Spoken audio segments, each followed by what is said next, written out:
શું તમે પણ તમારું જીરું અત્યારે જ વેચવાની ઉતાવળ કરી રહ્યા છો? તો ઊભા રહ્યો, કારણ કે એક નાની ભૂલ અને તમારા આખા વર્ષની લોહી પાણીની મહેનત ઉપર પાણી ફેરવી શકે છે. અત્યારે બજાર કઈ દિશામાં જઈ રહ્યું છે? શું ભાવ વધશે કે ઘટશે? જો તમે તમારા માલનો એક એક દાણો સાચી ગણતરી અને વ્યૂહરચનાથી નહીં વેચ્યું ને, તો મોટો નુકસાન વેઠવાનો વારો આવી શકે છે. આજના વિડીયોમાં હું તમને 3 એવી સ્માર્ટ સિક્રેટ ટિપ્સ અને પાર્ટ પેમેન્ટ ફોર્મ્યુલા જણાવીશ, જે તમને આ મંદીના માહોલમાંથી નુકસાનથી બચાવશે અને સાચો નફો અપાવશે.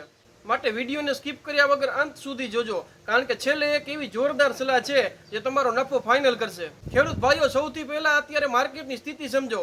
રાજસ્થાનથી અને આપણી બાજુથી અત્યારે માર્કેટ યાર્ડોમાં જીરાની આવક સતત ચાલુ પડી છે, જેના કારણે માર્કેટ ઉપર દબાણ થઈ રહ્યું છે. જે જીરાના ભાવ 20 કિલોના રૂપિયા 12,000 થી લઈને 13,000 હતા, આજે એ જ જીરું અત્યારે રૂપિયા 3200 થી લઈને 3400 ની આસપાસ આવી ગયું છે. ખેડૂત ભાઈઓ, અત્યારે એક સાથે બધો માલ રોકી રાખવો એ પણ મોટું જોખમ સાબિત થઈ શકે છે યાર. તો સ્માર્ટ રસ્તો કયો? એ રસ્તો છે પાર્ટ પેમેન્ટ વ્યૂહરચના.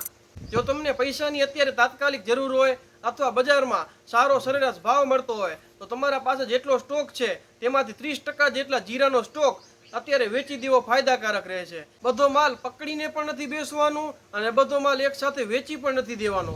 ચાલો હવે વાત કરીએ 3 અદ્ભુત સ્માર્ટ ટિપ્સની, જે દરેક ખેડૂત ભાઈના મગજમાં હોવી જ જોઈએ.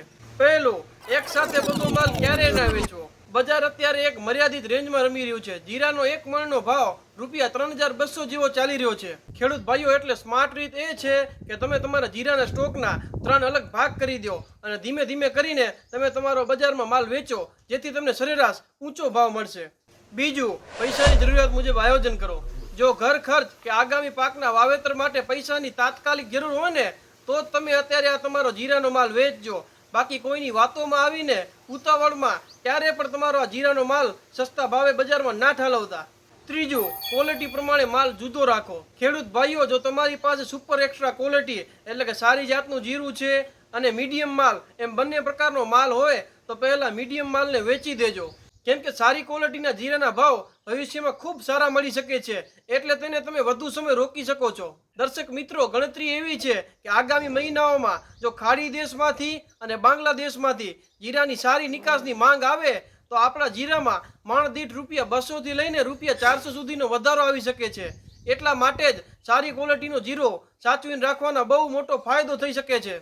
પરંતુ હા, જો માલ રોકવો હોય તો સંગ્રહ પણ સાચી રીતે થવો જોઈએ. ચોમાસાની ઋતુ નજીક આવી રહી છે, એટલે જીરાને ભેજથી ખાસ બચાવજો. જો જીરામાં સહેજ પણ ભેજ લાગી ગયો ને, તો જીરાનો રંગ કાળો પડી જશે, અને જો તેનો રંગ કાળો પડી જશે ને, તો તેના ભાવ સીધા નીચે તળિયે બેસી જશે.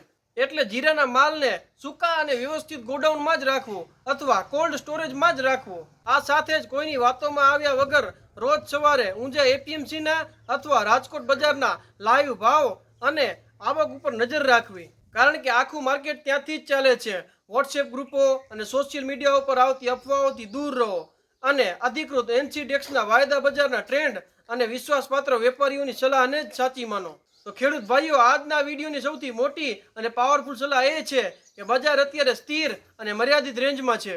માટે બધો જ માલ ઘરે ભરી રાખવાના બદલે તમે 30% જેટલો માલ વેચીને તમારા જરૂરિયાતમંદ ખર્ચ કાઢી શકો છો, અને બાકીનો જે 70% જેટલો માલ તમે જ્યારે બજારમાં સુધારો આવે ને, ત્યારે તમે તેને વેચવા માટે રાખી શકો છો. ખેડૂત ભાઈઓ, આ હતી માર્કેટની સુરતે હાલ. દર્શક મિત્રો, જો આ વિડીયો તમને પસંદ આવ્યો હોય ને, તો આ વિડીયોને લાઈક કરજો, તમારા બધા ખેડૂત મિત્રો સાથે આ વિડીયોને શેર કરજો, અને આવી જ ઉપયોગી માહિતીઓ મેળવવા અમારા ચેનલને સબસ્ક્રાઇબ કરજો. ફરી મળીશું આવી જ ઉપયોગી માહિતીઓ સાથે. ત્યાં સુધી બધાને રામ રામ.